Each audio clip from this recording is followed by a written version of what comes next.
by 2030, 32% of working age adults in the UK will be living with a mental health condition. A staggering statistic. I'm Ant, a therapist, and you are?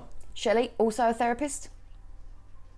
And we're off the couch, and we're going to have a look at this story today, aren't we, Shell? With a study/report from the Zurich Insurance Group, actually, and they did a report on the value of mental health, looking at the major economic and social studies, tracking 6 major global nations, including the UK. I mean, we've both had a look at it. What were your first impressions when you had a look at the key findings? First impressions are that UK come out on top, and that's not in a good way. On top of what? What do you mean by when you say that? Well, if you looked at it, I can't remember the exact statistics, but when it came to percentages of adults that were going to have mental health problems by 2030, we were the highest. Yeah, that is where it basically says, and as I started the video, 32%. I mean, I think that's pretty much 1/3 of the nation, working age adults. I mean, with our job, we work in mental health. We know all about it, don't we? And we work with a lot of people in occupations, for example. I mean, does this surprise you, or would you? It doesn't surprise me, because obviously it's talking about working aged adults, and as I think we kind of do know that there is a bit of a problem from when people are leaving, young adults are leaving education into finding work. So I think it seems like the two correlate, with not being able to find a work or not being able to follow your career path that you've just studied for, that leading then to mental health issues. Yeah, this was another finding of the report, that people are dropping out of work because they're struggling to find it, and they're going through education as well, and they're not going to be able to get those jobs at the end of it, which they've put, as you say, put a lot of effort and time into. But yeah, this isn't just the UK thing. It is also across the world as well, and from these 6 nations. So, for example, Germany is particularly hit with the crisis as well. It's approaching 13 million of the population that are living with a mental health condition, which is putting a lot of strain on a highly institutionalized system as well. In Malaysia, it's growing at a 2.8% rate annually as well, and it's leaving families to pick up the pieces, which is actually leading to an estimated 123 million hours of unpaid informal care, and that's the estimate by 2030 as well. So I think it's key for us to point out that it's not just a United Kingdom issue. No, and I think I saw as well, like you said, Australia was also there, and it was nearly 1 in 4 people, 23% are estimated to be living with a mental health condition. The stigma may largely be broken, but Australia faces challenges balancing clinical support with individual resilience. So it's not just the UK. We do seem to have quite a big problem, but obviously other countries are facing similar problems. Maybe just their problems aren't as sort of focused in the area of young adults finding work. Yeah. I mean, you mentioned young adults there. I mean, in Chile, for example, Chile, I'm sure it's a great country, but it's a country I don't think about too much, especially not when it comes to mental health. No, you're right, I don't know. Apparently over 1/4 of teenagers, 15 to 19, are living with a mental health condition, creating a critical and urgent window for early intervention as well. And that's all intrinsic to career engagement as well. So, yeah, I mean, on our channel, we're very English/UK centric, but it really is a worldwide problem, isn't it? I mean, we knew that anyway. Mental health isn't a British thing, is it? No. It's a human thing. And we've had similar problems. I mean, obviously, we've recently had the law passed for social media with under 16s. Obviously, Australia have already adopted that. And I do wonder how much social media and things plays into mental health when it comes to young adults, how influential they are, how obviously we still know they're undergoing brain development, and, you know, then they're faced with social media, which is not always a positive thing. No, I mean, I'm sure we're going to do a lot more videos on the internet, social media, because I think it is one of the massive, biggest contributors to mental health in daily life, and that's not just for teenagers, but I think for adults as well. Even people in their 80s are using social media now, and I think it obviously very powerful people are using it as a tool to dictate, and there's some really horrible content out there. Let's face it. But yeah, I think going back to teenagers, for sure, it is massively in the news at the moment, isn't it? With the ban in Australia, and it's obviously coming here, I know, which is another controversial issue. But I mean, work/studying, it's a big thing, isn't it? I mean, unfortunately we all need to work, don't we? Absolutely. To pay the bills and to support our families and things. But the fact that this report is kind of saying that people are kind of already getting written off. So one of the key findings in this report is that if someone is identified with a mental health issue, they're kind of excluded, like taken out of the talent pool. So it then gives them like a label to say that they're unfit for work, and then it kind of becomes like a prophecy for them that they kind of live by, and then they feel, oh, I can't get into work, no one will want me. And obviously, as we know, the more months and years go by without a job, it gets really tricky to get into work, doesn't it? I can imagine that would leave you, you know, damaging self-esteem, confidence. So then it is going to impact on your motivation and, you know, your resilience, you know, trying to actually go through the interview process and trying to still remain positive in interviews. I also wonder as well if the increase in student loans and, you know, fees for universities has got a part to play in it as well, because obviously we're putting young people under immense stress before their careers even begun with these large student loans. Yeah, I mean, they're eye-watering, aren't they?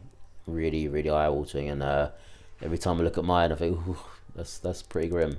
And I can only imagine these days it's even more with interest rates and the global difficulties that we're going through as well. Yeah, I think you're bang on. I think it really is a massive deterrent, isn't it? For people to maybe study in the first place, but then how do you get into work? Because so many of these companies want a degree, and it's a lot of these applications are sifted through with AI now. So if you haven't got the degree you're looking for, an AI bot will automatically discount you in a split second. So youngsters are really hamstrung before they even get off the blocks, aren't they? They are. And I think even, you know, as not a young adult, when applying for jobs like these days... You're still a nipper, come on. Young at heart. It's very time consuming, like to sit down and to write a cover letter and to make sure you're getting all the points in there to really show off your skills and your value. And some of them, they've been so long, like I'm talking like one application can take a couple of hours. So when you're not in work, like I think it's quite grueling to keep going through that. And then sometimes you don't even get a response, not even a rejection. So it's quite... I feel like it's quite, it takes a lot out of you going through that process. And that's me as an adult who's got experience with that. I find that quite tough. So I can only imagine how it must feel to sensitive youngsters. Soul destroying, isn't it? It's identity stripping, I think, when you're putting your heart and soul into these job applications. You spend hours on them, like going through all the boxes, can't copy and paste your job history and all the other education stuff that you have to put in there, and to not even get a response back, it really, really gives you a big old kick in the gut, doesn't it? And and 10, 20, 30 rejections can take its toll. And I think you mentioned self-esteem a minute ago as well, and it really can impact someone's self-view, can't it, and their self-perception. Exactly. Are they wanted? Are they good enough? Are they good enough? Yeah, you know, are they going to be able to reach their dreams? Because I guess that's one thing that sort of plays on mind. If you come from a poor background, you know, where you don't have any parental support, you know, and you want to go to university because, I don't know, you want to become a veterinary nurse, you want to be a doctor, you want to be a barrister, like all these things. It must be really horrible to think that because you don't have the money, that it might not be possible for you to do what you really want to do. Yeah, stifling, limiting as well. I mean, the Zurich Insurance Company as well also found that this is going to have a huge impact on nations' GDP as well.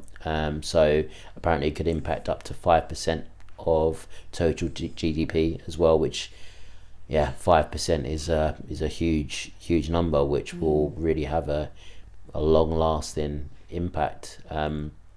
It also outlines that lost days of healthy functional life far outweighs actual medical budgets as well, with overall well-being costs reaching up to 48 times which is spent on formal healthcare. So that is a huge discrepancy. It's basically saying that what we've got already to counteract this crisis / issue is an absolute multi-chasm away from being what we need, and that's not just in the UK but globally as well. I wonder if this is as well where, you know, people, I don't think mental health has been taken as seriously as it should have been in more recent years, and it's only now that that's coming to a head and they're like a bit, oh shit, you know, like we should have been paying a bit more attention, we should have been making sure that we attended to the budgets, you know, that there was more services, and now they're realising, we've created this massive gap and it's going to now be such a task trying to close that gap because it's just not been taken as seriously as it should have done. You don't think it's been taken seriously? No. There was, I don't know, I think they changed it, but there was one, I can't remember exactly what it was called, but there was one plan that government put forward for in the UK, and that was by a certain year, they was going to make sure there was a counsellor in every school, and that never happened. And then it gets scrapped and changed to something else. And so there are still schools out there that function without school counsellors. You know, and I think if we tackle this from early on, I think kids have got a better chance as they get older, you know, if they are going through those job crisis, if they've had the support of counselling as a child, then it's easier to overcome those issues when they're now a teenager. And not only that, they'd have the experience of being to therapy, so they know if they're struggling, what I need is a therapist. I need to seek some support. Yeah. That would be on their mind to do that. Whereas, I don't know about you, Ant, but obviously when I was a teenager, it never crossed my mind that if I was having a mental health problem, that I would go and speak to someone about it. You did not speak about it, you shut up. Pretty much, yeah, it really wasn't much of a thing, was it? And, you know, there's a few more generations above us as well, so you can only imagine how difficult it was for them too. And thankfully, I think we are getting better at addressing this issue, like things like the social media ban, for example. But as you kind of intimated there, we still got a long way to go, haven't we? Because our youngsters need to know that they can believe what they want to do, what they want to achieve, to have a chance, isn't it? And what this report is kind of saying is it's going to have a huge impact on a nation and professions in general. And as we know, if people don't have a goal to aspire to, it's a big missing gap, isn't it, in someone's dreams? Yeah, absolutely. And a lot of theory and things have looked at that. Like when we look at existential theory, like, you know, talking about like Frankl, it was life is the meaning that you attain to it. Like, you give it the meaning, and that's what drives you forward. And that's how Viktor Frankl worked out his whole theory, was basing on finding out what that person's meaning of life is. What do they want to achieve? So I think without that, you are going to end up with people that are mentally unwell, or just very, very unhappy. I mean, before we end, how much does your job mean to you? A lot. I mean, for us in our profession, you don't do this profession for the money. You do it for the work and for the meaning.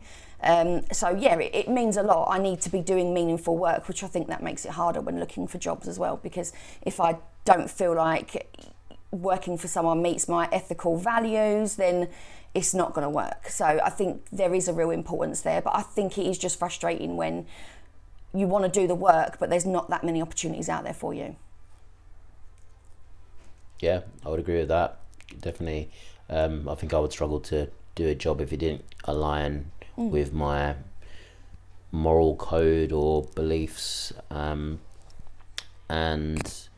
yeah, and this role obviously does gives me a chance to stay as close to that alignment as possible, and I think, like you say as well, very, very rewarding. And people should have that opportunity, shouldn't they? They should be able to aspire to do something they want to do, and not be written off. And I think this is a good note to end on, is that just because you've got a mental health difficulty, whether it's depression, anxiety, stress, BPD, whatever, I mean, it shouldn't just write you off out of the talent pool, should it? No. People can work if you've got one of those difficulties. So I think that's probably a good note to end on. But yeah, as always, we'd really appreciate your engagement. What do you think? Drop your comments below.